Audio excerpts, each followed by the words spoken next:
Just to the feeling it's over. I wanna break you into my world. It doesn't have to be forever. Just to the feeling it's over. Start ahead, not ahead, not ahead. You're not English? What am I then? I wouldn't want to see myself as English. You think that's a low life, man. Can I just say one thing? You have to come over here. Your country is poor, it stinks and everything. That's why you come over here. So shut it and go. Hey, Slim Fast don't do you, does it? Yeah, I don't need Slim Fast. Sort your way out, man. Look at the. All it says is, I can afford to eat too much. That's all it says.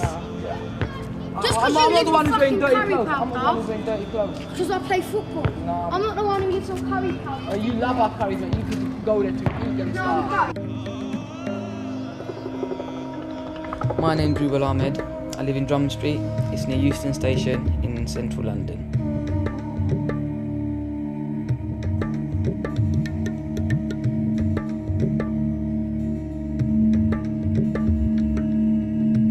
My name is Jamal Mushed. I was born in Bangladesh, 1979. I've been in this country for nearly 13 years.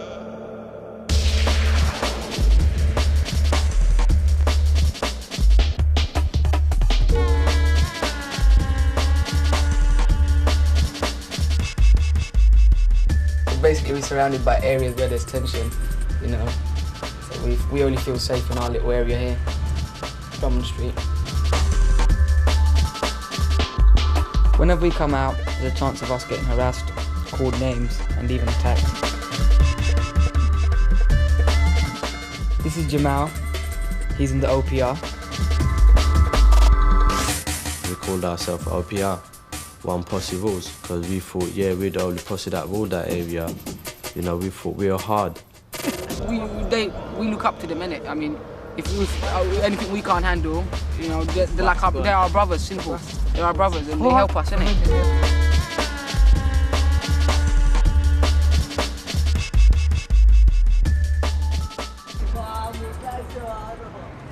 We're in a playground which is in St James Gardens, in between Drummond Street, or on the side of Drummond Street and Hampstead Road.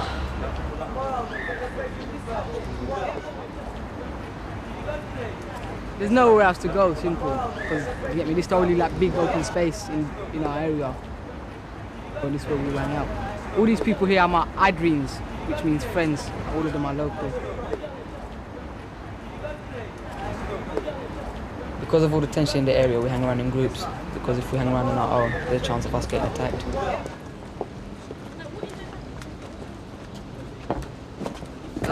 I'm here at my friend's house, Shrab.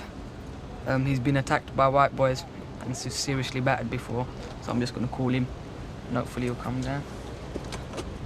Can you tell Shreb to come down? Shreb? Yeah, Shreb. Come easy. What's up, Shreb? What's going on, man? Huh? What's going on? What you doing? Nah, nothing, man. Eh? Cool. Munching away, I can see ya. Well, my name is Shoaib Mia, and I was born in this country, but I originate from Bangladesh. It was May 22nd.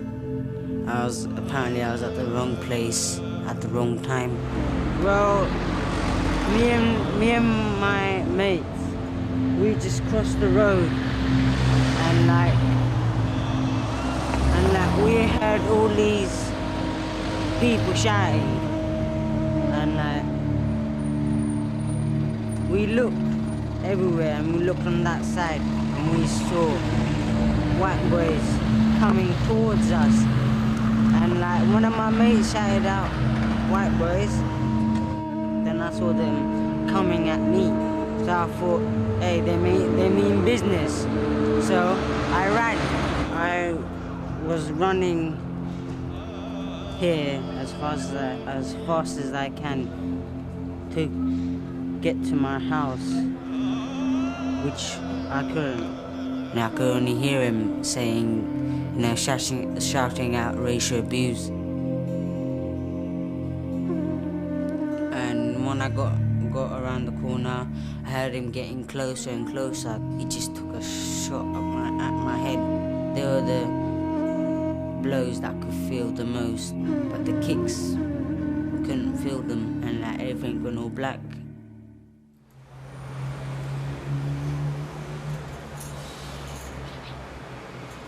My bedroom sees out to Hampstead Road. See, I see Hampstead Road as a boundary line, you know. On my side of Hampstead Road, that's where we feel safe. And the other side of Hampstead Road is the Roberts Regent's Park area. We don't feel safe, but you know, we do walk through there, but you know, we're always in doubts, looking behind our backs and all that. I mean, there's a certain urge for them to look out for Asian and Bengali people. I mean, we feel that that area is violated against us, you know, that we can't go there because we might get beaten up. We're in Samuel Lithgow, front of Samuel Lithgow Club. That's where the white boys use the club there. And, you know, that's where all the hang about and everything. I don't go to this club because there's always fights and, you know, so mostly the white people use this club because we don't really go because we know we're going to get trouble there and everything. We're in the Regent's Park estate. This is where I used to live before about 8 months ago, and that's where my house got broken. About 20 to 25 white youths were hanging around as usual every day on that wall there. They always used to sit around there, and you know, I used to always come around. I didn't bother looking at them. They used to like spit on the floor, or you packy, this and that. I just used to ignore them.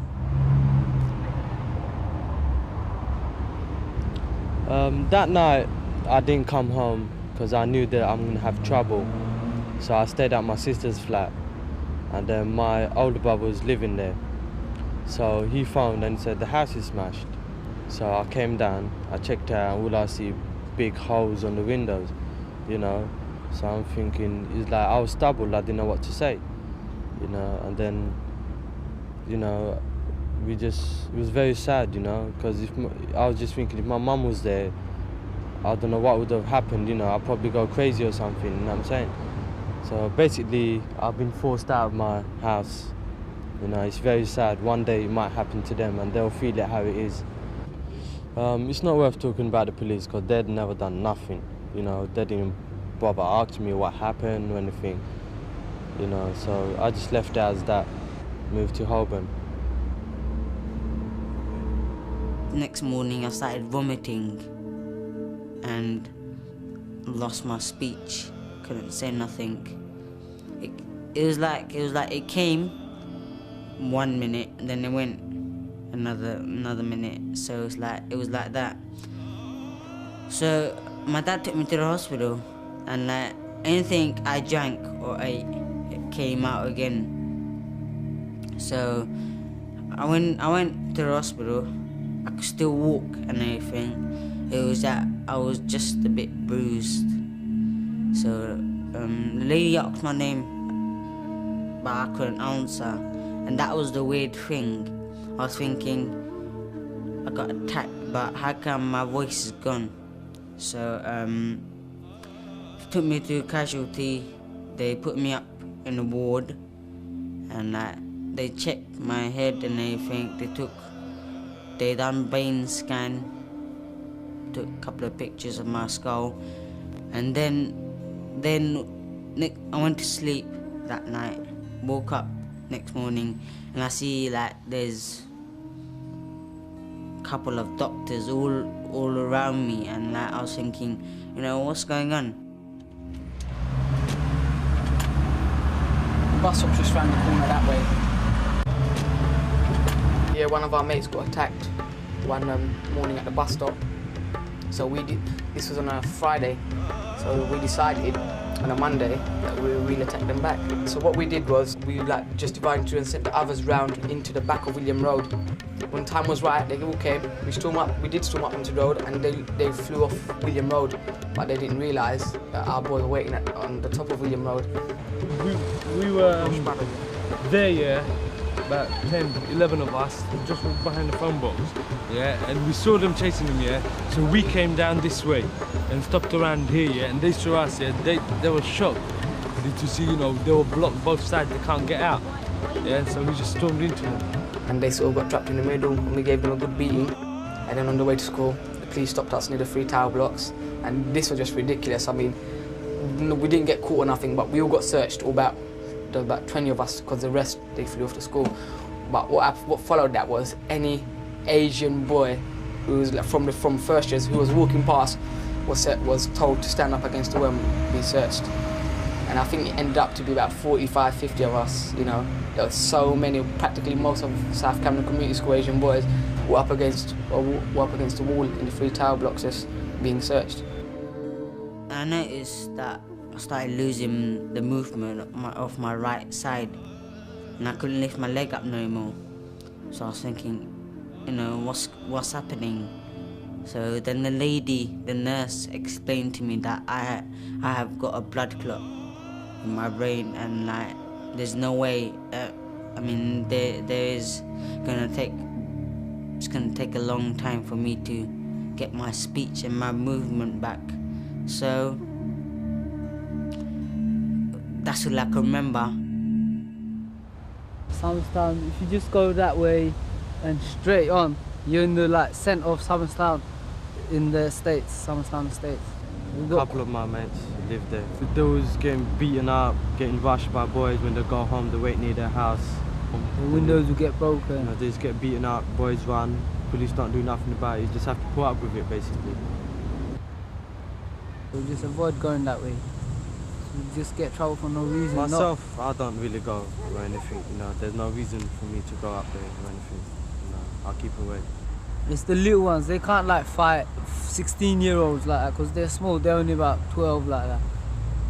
It's like us, we can't fight men, can we? Like if there's a lot of us, yeah, we would, but they would outnumber us. I used to go to South Camden Community School, but at that time when I was there, you know, I never had problems or anything because Bengalis used to run the school, you know what I'm saying? But after our age group left, things started getting muddled up, you know, all the little ones couldn't go to school, this and that, they always got in problems, you know, so it's always like tit for tat, you know. This is Mayfield, it leads out onto Evershort Street, and we travel through here in the morning, and on the way back to school, we're on the way back to school out to Evershort Street and through the 3 buildings and Peel Square. That's basically it. This is the place, you know, this is the place where he got rascalized in there, where they beat him up and everything. We were walking in a group, right? We were going home. You know, there was these little kids with us as well. We were walking through Mayfield blocks, right? And all the white kids, right, surrounded us, right? We couldn't fight them, obviously, because they had knives and things like that. And we had little kids on us, right? So we had to run, you know. So we ran, right? And they're blocking all the entrance, you know. They were full of them, right? So some of us got away, right? But me and some other guys, right, Richard, we just got caught in it, right? And, you know, we couldn't do nothing, so we thought, you know, let's fight them, right? And they bottled us, you know. They rascalized them? Yeah, they bottled me. And I fell on the floor. They start bottling me many times as possible, and then they kicked, right? One of our teachers called the cops, right? They come after an hour. If it was a white kid there getting beaten up, they would come in 2 minutes. 3 minutes? 3 minutes, yeah. Obviously, they'll come in full speed, but they knew it was an Asian kid who got beaten up, so they come after an hour. You know, they take their time, they had their lunch and things like that. So they didn't give a bullshit about it, so I didn't really bother with the police. I just wanted to get them back myself, you get me? Kick their asses. Like he said, we had a lot of trouble with the white boys that used to come in, and they used to look for the trouble, and they think that we wouldn't give them it, but they used to get it, and at the end of the day, they got, you know, we gave them too much hassle that they left school, and life's a much better place now that they've left, honestly, you know, because you don't get the trouble now. Fuck off, you Larry! Up! Go and get your dad and I'll beat him up! It's not just Bengali kids out here. There's enough white boys, there's enough white girls, black boys. They're here for their studies, no one's here for the trouble. That's why there is no trouble in school. In school, I emphasize the fact there is no trouble. It's the area. if you took this school and you took it outside London somewhere, you'd see we'd probably be on the news every day for our top high results. But it's the area, it's the community the school's in, which makes it down. The Sun accused the school of, you know, being the most violent school in the whole of, you know, England. But, you know, the Sun was bullshitting, weren't they? You got a problem? How? What do I want to do with my life? Hopefully I want to pursue something in English, something to do with English. Maybe some community studies, research in business. I wouldn't mind even being a teacher back at this school. Do you get me? Salisbury, you didn't hear that.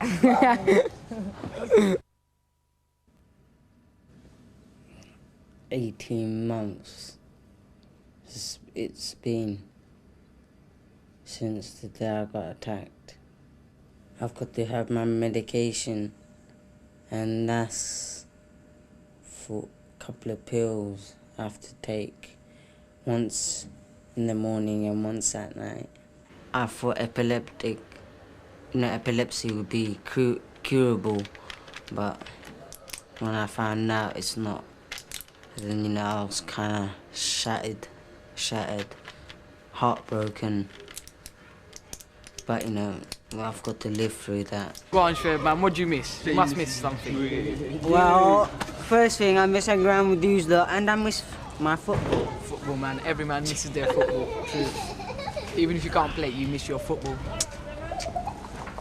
Everyone plays football, man. It's a boys, it's a man's game, it's a man's world. We were supposed to make a team between BWAG, the youth club, and Sammy Lithgow youth club. And basically BWAG was for Asians went into it, and Sammy Lithgow, a lot of white people went into it. The white boys were too frightened to come down, you know. And basically they never used to turn up. The organiser of the Denmark trip just gave them an ultimatum, a certain time, that if they don't turn up by this time, you know, they're not going to Denmark. And they didn't go to Denmark. So we were left with half a team which were Asian, and, you know, we wanted to take a team which was mixed. So I knew some mates that lived in Somerstown which were not in the violent sector. Sorry, Cruyff. And here we got so I brought them down. They were a bit hesitant at the first. You're not always like that. And I also got some of my black friends from Holloway, and they mixed in pretty easily. Wickon, I'm looking at you. I don't even find it funny. Looking at you, no trouble, no answering back. If you get fouled, you leave up to the referee. Now we're playing a church team, and it looks like it's going to be a walkover. But how many goals would have bet on it? I estimate 5.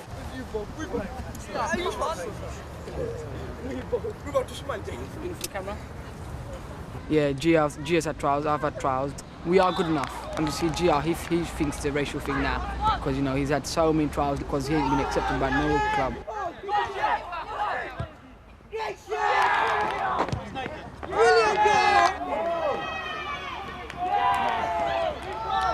People think that we cannot get on with people that are, you know, the different colour, that are the opposite colour towards us. But we've proven them wrong. We've proven them that we are prepared to communicate with them, and we are prepared to broaden our horizons.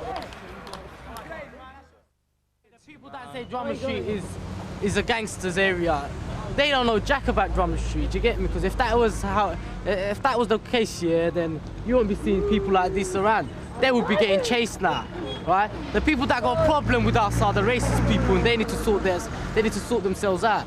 You get me? And we know who they are. So obviously, what do they expect? Us to greet them when they come through here.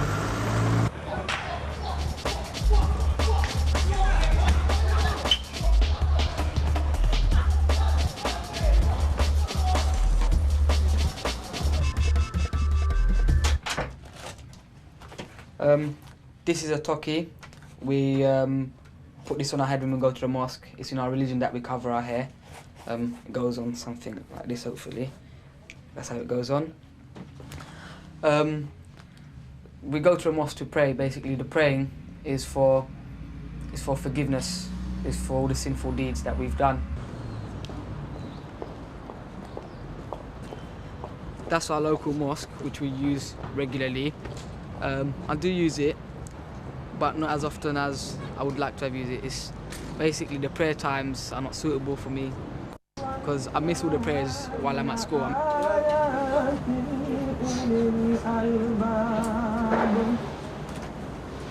الذين يذكرون الله قياما وقعودا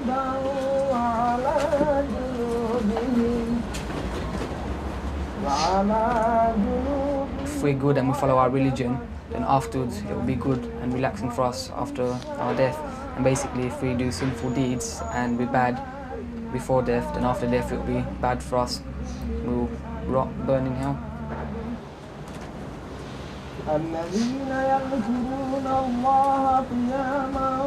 Well, I'm not too religious. I wouldn't say I'm too religious. Like on Fridays, a Muslim has to do what a Muslim has to do.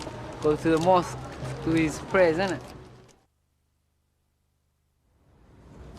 Drummond Street is a very friendly area, you know. Even if I do leave it, because I know I'll be back. You know, my friends, because I've been brought up here, and you can't leave here. Yeah, I'll bear the memories for life for this place, and all the incidents and everything that have happened. I'll bear this place for life, definitely. For me, I don't want to even live here. I would want to move. I would want to go somewhere where there's a strong community, where there's people can communicate with each other, you know, mixed race, where there's a lot of things you can do in your own area rather than going out. Well, for one thing, my parents are scared, and so are my brothers and sisters. And like, I feel there's nothing I could do to regain the confidence that they used to have. And I just hope one day, you know, they could regain that confidence back. Like, we don't face racism just from these summer standpoints, from the police, from the council, from everyone basically. You know, we can't take it. What? We ain't gonna take it every time from everyone. That's not on.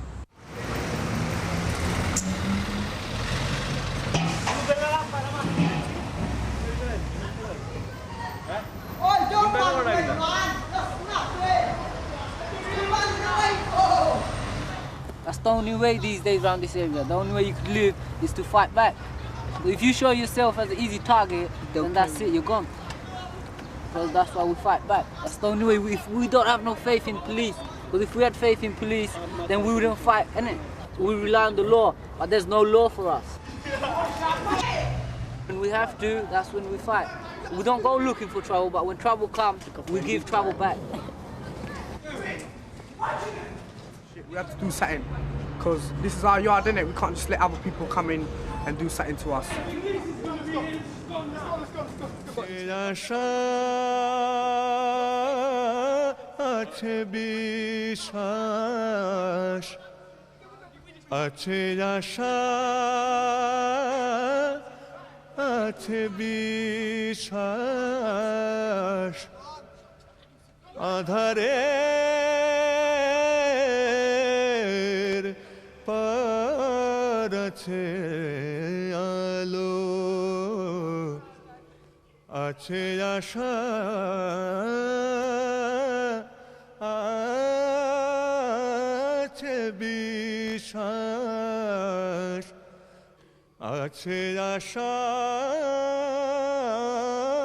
আছে বিশ্বাস আধারে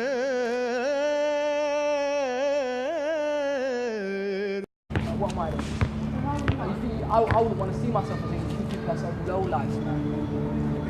I'd like to say one thing. You have to come over here.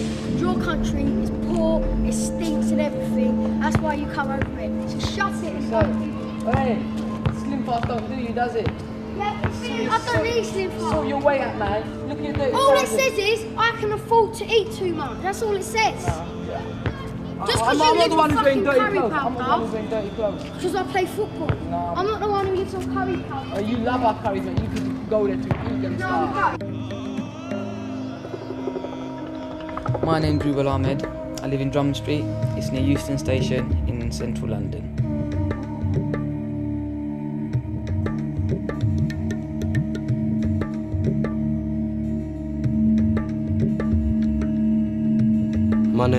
We only feel safe in our little area here, Drummond Street. Whenever we come out, there's a chance of us getting harassed, called names, and even attacked. This is Jamal. He's in the OPR. We called ourselves OPR, One Posse Rules, because we thought, yeah, we're the only posse that ruled that area. You know, we thought we were hard. My name is Jamal Mushed. I was born in Bangladesh, 1979. I've been in this country for nearly 13 years.